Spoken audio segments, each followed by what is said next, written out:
Bonjour, dans cette troisième séance du cours mécanique du solide, on va traiter la première partie du chapitre cinématique du solide, à laquelle on va traiter, vous allez voir les définitions des propriétés et principalement le paramétrage d'orientation de la base, autrement dit les angles de l'air.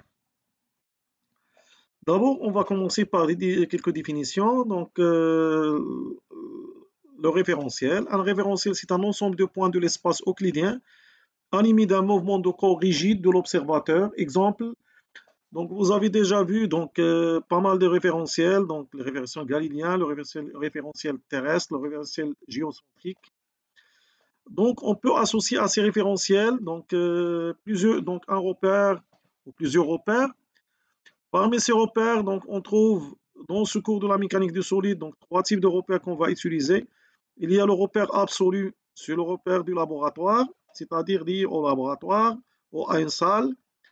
Le deuxième, c'est le repère lié au solide, noté RS, OS, IS, GS, KS.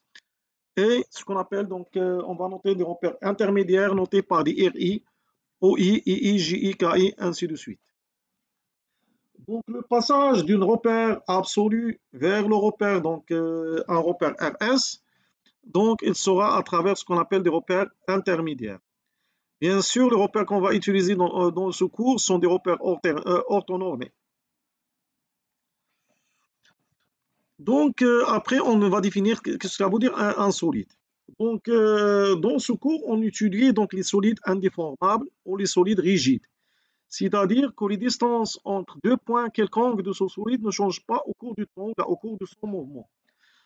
Donc, si le solide S fait un mouvement entre l'instant T1 et l'instant T2, la distance entre deux points A et B ne va pas changer, quels que soient ces deux points. C'est pour ça qu'on les appelle des solides indéformables ou des solides rigides. Au contraire des solides flexibles ou déformables. Tout vecteur, en Mach, tout vecteur joignant deux points d'un solide rigide S est un vecteur de S, bien sûr. Un point B est dit rigidement lié à S, c'est quel que soit A appartient à S, quel que soit T, AB est égal à constante. C'est-à-dire, rigidement lié, c'est un point du solide. Par conséquent, la distance entre ce point et un autre point A, elle est toujours constante. Elle provient de la première définition d'un solide indéformable. Un point d'un solide, il dit point matériel du solide S, est noté en général, on va le noter en général M de T. M de T, c'est-à-dire la position de M à l'instant T. C'est la position de M à l'instant T, mais bien sûr dans un repère quelconque, dans un repère R à l'instant T.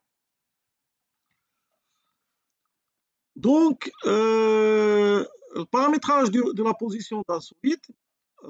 Un solide en général en mouvement par rapport à un repère ROIJK, peut être décomposé. Tout mouvement peut être décomposé en un mouvement de translation, un mouvement de rotation, ou la combinaison de deux mouvements, un mouvement de translation, un mouvement de rotation. Dans cet exemple, par exemple, à l'instant T1, il y a un solide, ce solide est en noir,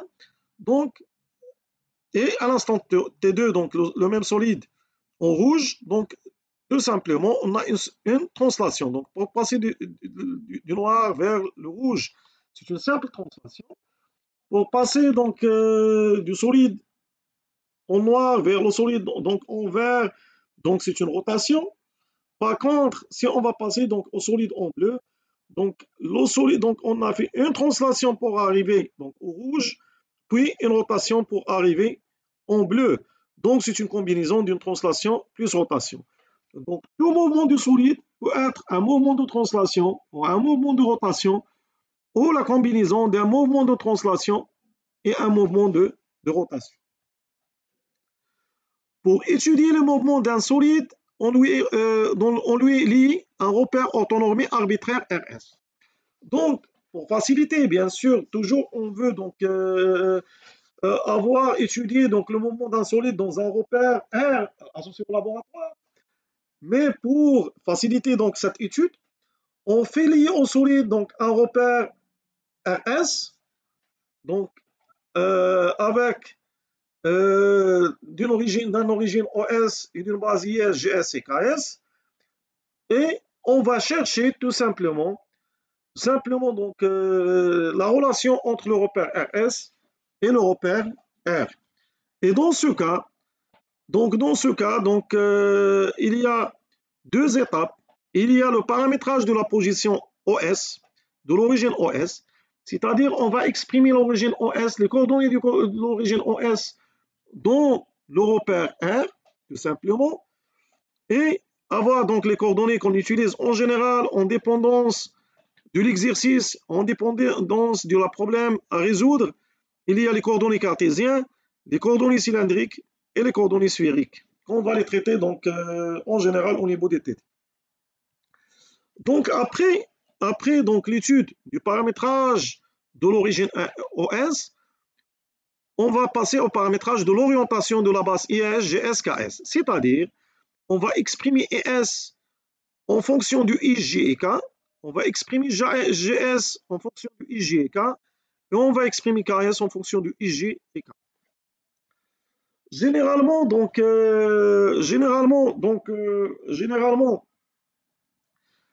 pour exprimer donc la base IS, GS, KS dans la base IJK, on utilise ce qu'on appelle les angles de l'air. Les angles de l'air sont les trois angles notés psi, θ et phi, et le mouvement est en général le mouvement de rotation d'un solide, en général, je dis, peut être composé en trois rotations. C'est-à-dire, pour passer, donc si on suppose que OS est confondu avec O, pour ne pas avoir la translation, je peux passer de R vers RS au maximum en trois rotations. Au maximum. C'est-à-dire, je peux faire une rotation, je peux faire deux rotations, ou je peux faire trois rotations. Avec ces rotations, avec les angles de ces rotations sont les angles de l'air qu'on va définir par la suite. Donc, on va supposer donc O est égal à OS pour ne pas avoir, donc, sinon, on va ajouter la translation qu'on va voir après. Donc, la première rotation, donc, on va considérer, donc, on va considérer, donc, I, J et K, donc ici, I, J et K, et on va faire la première rotation avec un angle psi autour de l'axe OK. Et dans ce cas, donc, il va nous donner ce qui est en bleu. Donc, l'axe OK, il ne va pas être changé. Donc, OK ne va pas être changé. Par contre, lorsqu'on va faire donc le I, il va faire une rotation, il va nous donner donc le U, OU, et au G, il va nous donner le OV. Et par conséquent, donc cette rotation, il va nous donner donc le repère R1, OU, V et K. Donc le R1, c'est un repère, c'est le premier repère intermédiaire. L'angle psi, c'est ce qu'on appelle l'angle de précision. C'est l'angle entre OI et OU, qui, par rapport donc à OK, c'est la même chose, est égal à OG, l'angle OG, OV par rapport à OK. Donc, si on veut exprimer dans le plan, donc schématiser dans le plan cette rotation, il va nous donner donc cette forme. Donc cette forme et l'expression de la rotation, donc pour avoir UUV, il suffit de multiplier cos psi, sinus psi, moins sinus psi, cos psi par IG. C'est ce que vous avez vu au niveau du cours des bacs. Et inversement, donc si on va faire, donc on a passé de IG par une rotation psi, d'angle psi pour arriver à UV, donc on peut passer de UV vers IG par une rotation de moins psi. C'est pour ça, cos moins psi, c'est cos psi. Sinus moins psi, c'est moins sinus psi ici, donc c'est moins sinus psi. Et moins sinus psi, c'est sinus psi. Et cos psi, moins psi, c'est cos psi. Ici, donc, c'est moins sinus psi.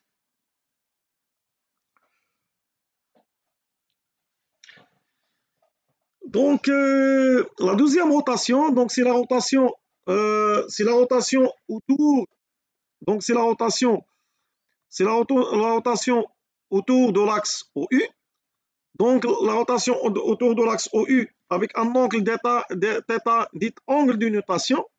Et on va nous donner, donc on va passer du repère R1 vers le repère R2. Donc c'est le deuxième repère intermédiaire. Donc, ici, au niveau de le schéma, donc on va faire une rotation autour de U avec un angle θ, ce qui est en vert. Il va nous donner, donc le OG, donc il va être différent, donc il va nous donner, donc, W, il va nous donner W, ce qui est en vert, et le OK, il va faire rotation, il va nous donner, donc le OKS, qui est en vert, le OKS qui est en vert. Donc, c'est la même chose. Donc, θ, c'est l'angle entre OK et OKS, est égal à l'angle entre OV et OW par rapport, bien sûr, à OU. Donc, si on veut schématiser ici, donc c'est la même chose que le cas précédent. Et la rotation pour avoir W et KS à partir de V et K, donc on va multiplier par la matrice cos θ, sinus psi moins sinus θ moins sinus θ cos psi. Et inversement, donc ici, il faut noter qu'il y a une erreur ici, c'est moins cos θ moins sinus θ cos θ.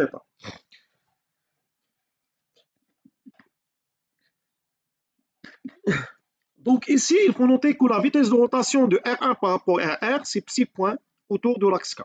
Et ici, la vitesse de rotation instantanée de rotation de repère R2 par rapport à le repère R1, c'est θ point U. Bien sûr, U, c'est l'axe auquel on a fait donc la rotation, autour duquel on a fait la rotation. La troisième de rotation, donc, c'est de passer du repère R2, pour passer du repère R2 vers le repère RS, donc on va faire une rotation autour de l'axe OKS avec un angle phi. Donc cet angle phi s'appelle l'angle de rotation propre. Pourquoi il s'appelle angle de rotation propre? Parce qu'il est autour d'un axe propre au solide, donc c'est l'axe OKS. Donc ici au schéma, donc on va passer du vert vers le rouge autour d'un angle phi. Donc le V nous va donner GS.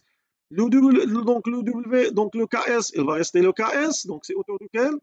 Et le U, il va nous donner donc le IS. Et par conséquent, donc le phi, c'est l'angle entre OU et OIS est égal à OW et OGS. Et l'expression, donc cos phi, sinus phi, moins sinus phi, cos phi fois UW. Si on veut faire l'affaire, il suffit d'appliquer donc un angle moins phi. Et ici, donc, on aura cos phi, cos moins phi, cos phi. Sinus moins phi, c'est moins sinus phi, cos phi et sinus phi. Et la vitesse de rotation de RS par rapport à R2, c'est phi.ks. Phi.ks. Donc, comme récapitulatif, pour passer du repère R vers un repère RS d'un solide, on a besoin d'une translation pour passer pour faire passer de O vers OS. Donc, ici, donc, vers OS, et sinon, donc, on n'aura pas besoin de cette translation, c'est O et OS sont confondus. Et pour exprimer la base IS, GS, KS, donc IJK, dans la base IKS, GS et KS, on aura besoin au maximum de 3 rotations. On pourra avoir, donc pourquoi au maximum? C'est-à-dire, on peut avoir seulement une seule rotation, ou 2 rotations, ou 3 rotations, selon le cas. Donc, pour chaque exercice, on doit le traiter en dépendance du schéma et en dépendance de spécificité de cet exercice. Donc, au maximum, donc 3 rotations. Donc, je répète, donc ici, c'est moins, donc ici, donc c'est moins sinus psi. Et ici, c'est moins sinus θ, juste pour corriger. Donc, ainsi, donc, on met fin donc, à cette séance. Donc, et à la prochaine, Inch'Allah. Au revoir.